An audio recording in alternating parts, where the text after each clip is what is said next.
या शहरामध्ये अनेक लोकांनी आम्हाला प्रेम दिलं, साथ दिलं, सगळ्या जाती धर्माने प्रेम आणि साथ दिला. शेवटी हा प्रेमाचा नाता असतो. याच मंचावर सर्वात पहिला सुरुवात केली शुभेच्छाची साजिदरी आणि त्यांनी हिंदीमध्ये शुभेच्छा दिली. थोडक्यात असं आहे की त्याची भावना स्पष्ट होती, भाषा कुठली होती, पण त्यांनी प्रेमापोटीने त्यांना शुभेच्छा दिली की आपको जन्मदिन की बधाई हो. ह्याला तुम्ही वेगळा अर्थ काढू नका, हा प्रेमाने आलेला. राहिला प्रश्न, मराठीचा अभिमान सर्वांनाच आहे, महाराष्ट्राचा अभिमान सर्वांनाच आहे.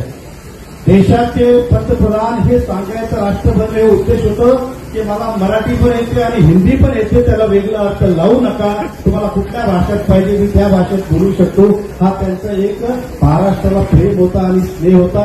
मी मुझफ्फर हुसैन साहेबांचाही आप नहीं थे तो मुझे बहुत तकलीफ हो रही थी चुनाव में साथ में, कारण की चांगलं शहराचा विकास होण्यासाठी विपक्ष लागतोच.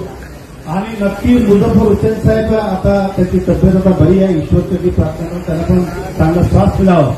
आप नहीं थे इसलिए इतने खड्डे हुए. आप ते असते तर मागे लागले असते. विपक्ष आम्ही जोरात लागलो असतो, आम्ही लागतोच आहे, परंतु विपक्ष असलाच पाहिजे.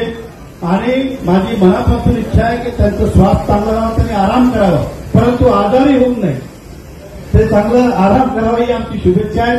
आणि नक्की आम्ही गमतीने बोलतो, मुझफ्फर हुसैन साहेबांचं राजकारणामध्ये मोठा सिंहाचा वाटा आहे. त्यांच्याकडनं बरेचसं काही शिकलोय. 5 वर्ष त्यांच्यासोबतही होतो. तर माझ्याकडे जो काही आहे तो सगळ्यांचं थोडं मिक्सचर आहे. म्हणजे तुमचं पण थोडंफार मिक्सचर आमच्याकडे आहे आणि ह्या शहराला प्रगतिशील करण्याचा प्रयत्न करतो. मी परत एकदा संदीप राणेजी यांना वाढदिवसानिमित्त मनापासून शुभेच्छा देतो आणि खूप खूप अभिनंदन. धन्यवाद. जय हिंद, जय महाराष्ट्र.